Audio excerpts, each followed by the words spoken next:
When former President Duterte was rendered to the ICC.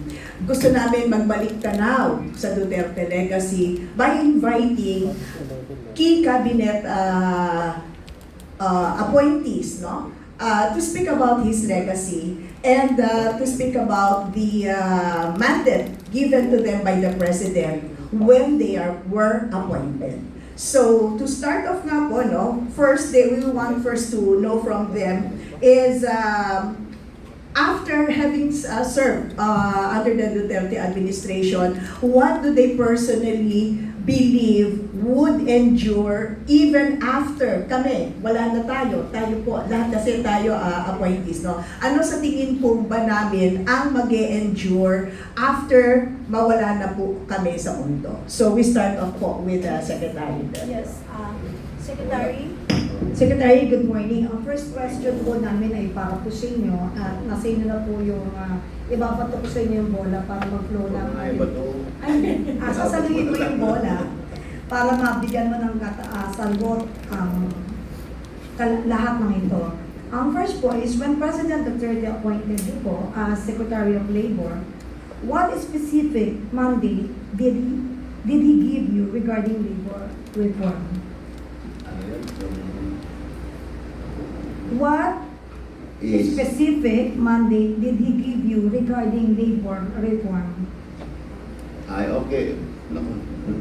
Naku, Benny, may tumatawag sa akin pero hindi ko na si Secretary Braganza. Anyway, bago ko sagutin yun, alam mo, gusto ko malaman ninyo, nung nanalo si Pangulong Digong Duterte, nagkita kami, ang una niyang sinabi ay sabi niya, Bebot, komunista ka naman eh. Sabi sa akin, hindi naman boss, ako hindi, huwag mo na yung Pero pagpatuloy mo yung pagiging chairman mo ng GRP Peace Panel, you continue the negotiation with the NDF-CP, PNP.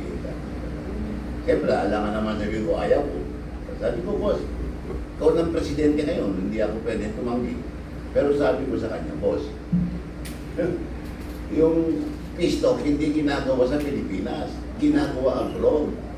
Nung panahon ni President Cory sa Netherlands, nung panahon ni President Ramos sa Netherlands, nung panahon ni GMA sa Norway.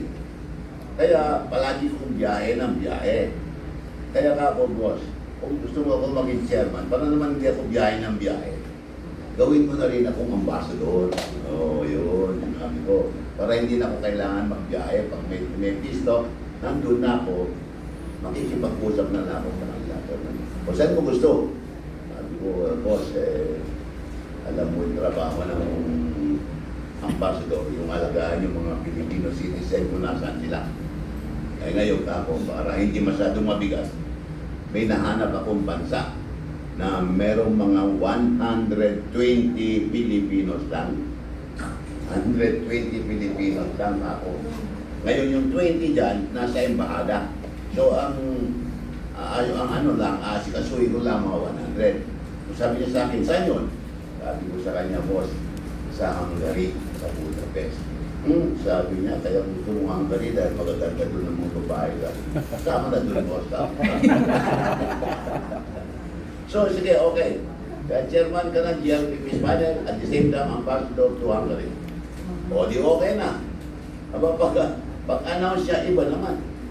Sabi niya, in-appoint ko pa rin si Atty. Bello bilang chairman ng GRP Peace Panel dahil siya na rin nandyan noong panahon ni Col, panahon ni GMA, panahon ni Ramon. Kaya siya na lang magpatuloy. Pero in-appoint ko rin siya na Labor Secretary. Doon ako nabigla. At nagulat, nagalit sa akin ang misis ko. Kasi sabi ko sa nung sinabi ni ko na ako ang ambassador, sabi ko, Mami, yung matagal mo ng panaginip, matutupad na, ambassador na ako. So, nung inanaw sa sekretary, sabi ko, anong pataka ka lang ya, sabi ito, Bisaya yan. Ayun, naging Secretary of Labor ako. And I don't regret being Secretary of Labor of President Duterte. Dahil doon, ang number one na achievement ng Pangulong Presidente, hindi nyo siguro nalaman, nararamdaman yan, ay yung industrial peace. Nagkaroon ng katahimikan at kapayapaan sa labor sector ng panahon niya. Dahil talagang inalagaan niya ng mabuti. Talagang tinututukan niya ang lahat ng problema ng mga magawa at ang problema din ng mga employers. So there was industrial peace. And as President, ang isang major achievement na for the OFW is the passage of the law creating the Department of Migrant Workers. Yun ang hindi nalalaman ng marami. Dahil sa panahon niya, nagkaroon ng Department of Labor, of Migrant Workers. Dati, yung local royal workers at OFW under the Department of Labor lang, sakop ko lahat dyan. Pero nag-create siya ng bagong department, the Department of Migrant Workers, that will handle the welfare of the OFW. Na mahal ng ating Pangulo. Talagang doon na mahal na. Alam nyo ba na, first action ng Presidente, siguro hindi nyo alam to. But, direct na, alam mo, unang action ng Presidente. Uupo pa lang niya. Ang naisip niya agad yung mga OFW. Sabi sa akin, Bebo, yung mga OFW natin kung mag-apply for deployment abroad, kung saan sila ng gobyerno, ahensya ng gobyerno pupunta sa Pag-ibig, pupunta sa SSS, pupunta sa GSIS, pupunta sa Land Bank, pupunta sa DFA. Ang dami lugar yan. Hirap na hirap yung ating mga OFW. Ang gawin mo, lahat ng mga ahensya yan maglagay ng agency in one location. It was called the Overseas Services for Filipino Overseas Workers. Yan, OSCO. Kaya mga OFW ng panahon niya, isa lang pinupuntahan. Matandaan nyo yung the old POA, yung building ni Omle. Doon, nilagay niya yung OSCO.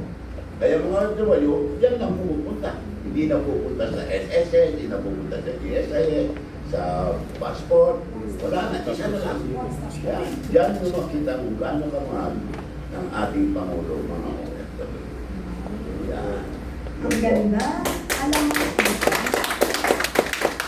ang ganda, no? Minsan, akala natin, simple lang yung trabaho ni Secretary Beldo, pero hindi natin alam na ganun pala kalawak at ang daming legasiyang naiwan talaga na yung iba pinagpapatuloy ngayon, pero yung iba hinihinto dahil sa hindi maganda, dahil alam nila na nag-shine talaga yung dating administrasyon. Yan ang masama sa atin kapag inihinto nila, hindi nila iniisip yung kapakanan ng mas nanganangin.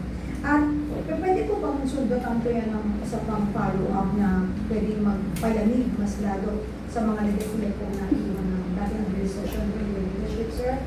How much policy latitude did you really have as secretary? And where were the firm limits of political or economic reality, sir? Yung aking well, kagaya na sinabi ko,